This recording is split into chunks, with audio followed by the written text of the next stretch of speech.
You just released the new city update. What does it include? Happy to do another city update for Germany, not only because I'm from here, but also because the German market is actually the second biggest market in the world for flight simulation. A lot of people don't know this. Second after only the United States. And we already had 25 cities, like Hamburg and Berlin and Munich. And this update, we're doing a couple of the smaller ones, like Kiel and Bremen, Münster and Westfalen, all the way down to Augsburg. And now we're to 32 cities. And one of the dreams of flight simulation is to really have super detailed planes flying over super detailed terrain. And with this, we're now at 32 cities in Germany, 3-centimeter resolution, and we're sort of on our way to really get the entire country fully scanned. You also released the free helicopter, didn't you? Yes, I'm super happy about this. So we did some German planes in the past. This is the first German helicopter. The official title of the helicopter is Eurocopter EC-135, but in reality, this is based on the Messerschmitt Völkerblom MBB 105 from the 60s, and they just kept improving it. And it's now one of the most sophisticated, most utilized lightweight utility helicopters in the world. And I'm really happy about this. And what I'm also proud of is we partnered, so the helicopter is famous to do like search and rescue and med-evac and those types of things. And we partnered with the largest organization in Germany at all, of all things. They have over 20 million members, called ADAC, which is essentially the air rescue organization. And we actually have a pilot here today, which is also making me proud, just to sort of show we really care about reality and bringing this experience of real aviators to the sim. Soon it will be time for Tokyo Game Show. Can the Japanese community look forward to anything special from MSFS 2024 when that happens in September? I can't talk about it too much, but we have some really special in store for Tokyo Game Show. Awesome. Just watch the sky. And Giuseppe had a special role in it. One day we'll talk about this. Oh, I wonder what that could be. Today we also got Sim Update 3, which took longer than expected. Can you explain what happened? It's a huge update. I mean, basically, after launch, we got a lot of feedback. We are, as you know, we're very dedicated to improving the sim and listen to the community. Sim Update 1 and 2 came reasonably quickly. Sim Update 3 is by far the biggest. And we've been flighting it since May. And now it's August. But it is now getting closer and closer to the sim that we all want. And so thank you for everybody who participated in the beta. This is invaluable for us. I think you know this. And what we have now is better performance, much better stability, VR is better, etc., etc. And I'm very much looking forward to seeing the feedback from the beta community. The feedback has been very good. Before release, many scoffed at career mode. Now that they found out that it's fun, they want it fixed. When do you think it'll really be in good shape? No, I think Sim Update 3 is a major step forward. I mean, there were some issues with some landing zones and stuff. All that is gone. I think we have a little bit more things to do for Sim Update 4, but after that, I think it is the launch scope that we had in mind. We have 3 million missions, so it's basically impossible to test it. But now seeing people 1,000 hours into the career is super encouraging, and we got feature requests. And the nice thing for us now is we come out of Sim Update 1, 2, 3, which was a lot about listening, improving things.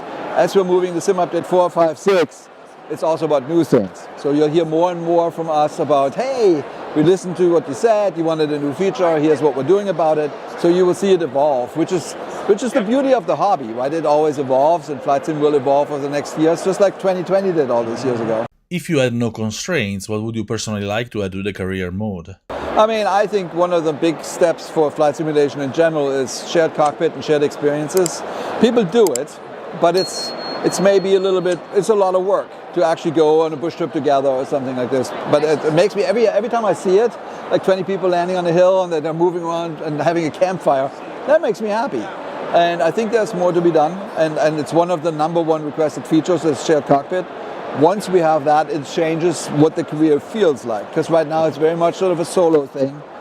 But flight simulation, it's a hobby, and it's a shared hobby. And I think we need to do more to bring people together, accomplish something together, build something together, all those things. And that might take years, honestly, because it's complicated. But I think that's where we want to go. And then there's lots of careers, of course, that we haven't done. I mean, when you do something like this, you basically take the top third And that was already a lot. And then we have tons of ideas what we want to do in the future, and they will just come over time. Since real shared cockpit will take some time, what about the ability to carry others as passengers? We talked about it before, and it would be easier. So in the priority list from the community, it's lower, but it's easier, as you said. So I think there's... Marcel actually talked about this just recently. The thing with shared cockpit is not sitting next to each other. It's actually coordinating. And then glass cockpits are the biggest problem. And you need to there's no global solution. We need to do it essentially kind of like almost like per plane or per piece of equipment. So I think there's not going to be a here's shared cockpit for everything. I think we're going to bring it out over time in pieces and enable things. Like some things are actually quite easy. Some of the steam planes, for example, no problem. Steam gauge planes. But I think you'll see us talk about it more and more. And as far as prioritization, it comes down to how fast is the programmers progressing, how's the feature testing going. But we've listened, we've heard it. It's definitely a priority. Recently, Fenix released a big update for its A320 family. Personally, I think that vindicated the walkaround mode with many among the community. No, it's kind of cool. Honestly, for all of us who love planes, right? It's one of those things you fly them in a flight sim. It's something else to look at it, and you understand how big a technical accomplishments these things actually are. Sometimes I think we forget a little bit, and I think the walk around mode, it brings a certain awe back. I talked to David about this when we first talked about 2024, and we said, man, we're doing a beluga. And in Bordeaux, most of the belugas are either in Bordeaux or in Toulouse, right? So you see them, and they're monstrous planes. So I think you were there at the 40th anniversary edition when we had the Spruce Goose. It's like an ocean liner, right? So I think the walk-around mode is nice. I'm glad Fenix did it. I'm glad they've announced some other things they're doing, so they're doing a great job, of course. One thing that they did that is missing from default aircraft is the ability to walk from the apron directly into the cabin. Is it possible to implement it as a default feature? Sure. Yeah, for sure. Yeah. It's absolutely possible. For me, this is always just a question of when. Okay. This is not a question of if. I generally think flight simulation, we imagine things and people want things, and it really is just an execution issue. And I'm like, for example, how long have we really wanted to have a conversation with the ATC like in real life? Wasn't really possible. Well, it's starting to become possible. Like people are making real strides. So I think we will get closer and closer. Like I said that years ago. We're pursuing the perfect sim, and this is part of the perfect sim. So clearly we're going to do it at some point. How is the process of licensing liveries with the airlines going? I mean, it's slow, and then it's actually very interesting. We have a lot licensed. I would say, I think it's now 72 or something out of the top 200, which I think is pretty good. But the ones that don't want to, they really just don't want to, and they just tell us, hey, stop calling, we heard you and we're not interested. And it's a little bit hard for me to understand, because I'm like, hey, we just want to popularize what you do, like the reality of it all. And I think they are so concerned about how their brand is portrayed and things like that. Maybe they're a little bit concerned. I actually think the community has power. And I think if the community says, hey, we really need this, I actually think it helps our case. So right now, for example, I'm pursuing a few. You talked about what we might do for TGS. There are some in that country. I'd love to have them. We don't have them yet. It's there. We have conversations. But I think this is something where we just, A, we need to be a little bit patient. B, we need to also be vocal that something's really desired. And I think that helps. Should we start calling our local airlines? I actually was thinking, like, maybe we'll put something on our community site and have people vote. Here's what's missing the most. And then I can show them to those people and say, hey, look, we have this community of people that really care about aviation. Here's what they want. You're right at the top or near the top. And I think that it might grease the wheels a little bit. But it's really like that. It's a human. You need to convince them. We show our passion for what we do. And I think they are just trying to be a little bit conservative. But we'll get there. I'm convinced. It's just like Dune or some famous books, right? You get 40 no's. All you need is one yes. I'm 100% convinced of this, so I'm going to find 40 different people to ask. If somebody says yes, we've got it. Do you still have planes flying around the world and recording photogrammetry for the sim? How many are there now? Oh, right this moment? Oh, yeah. I think there's 4 different regions on Earth we're flying. Oh, that's nice. Some unexpected, so there's some cool stuff coming. You mean it's places outside of Europe and the United States? Yeah, definitely. Oh yeah, I mean that's what we all wanted, right? We have good coverage in the United States, actually great coverage in the United States. Europe is well done. We've pushed it sort of towards the east, right? So we'll keep working that direction. But there's now some places that are completely unexpected. Makes me very happy. You said you still have surprises in store for this year. Are they big surprises? Yeah, I think so. Ah, that's nice. You're not going to get me to talk about it. Of course.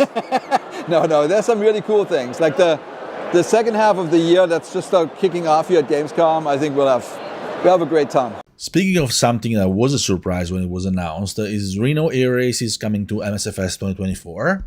So I talked to them. So the race has never happened. Yeah. Because they moved, right? From Reno to Roswell. Reno Air Race anymore. But They moved to Roswell.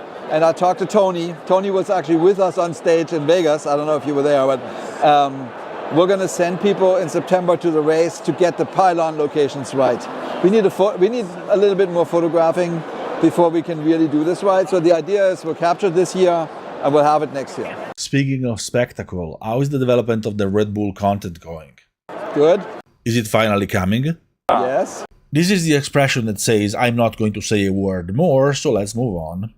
You seem to be very upbeat about the future of MSFS 2024. How are you feeling about the rest of the year? I think we went through a tough launch. Like there's no point not acknowledging what happened wasn't good. I think sometimes the team comes even closer together through some moments like this. And I think we as a team have, which makes me really proud, honestly, to be associated with this team. And I think everybody's excited now that the clouds have parted, so that we can explore other cool things with aviation. And there's so much cool stuff.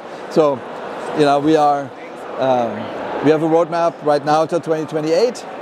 It's full of amazing things, and I can't wait. I was just talking to the president of Xbox, who's a real aviation fan, and I told him what we're doing next year. He's like, I love all that.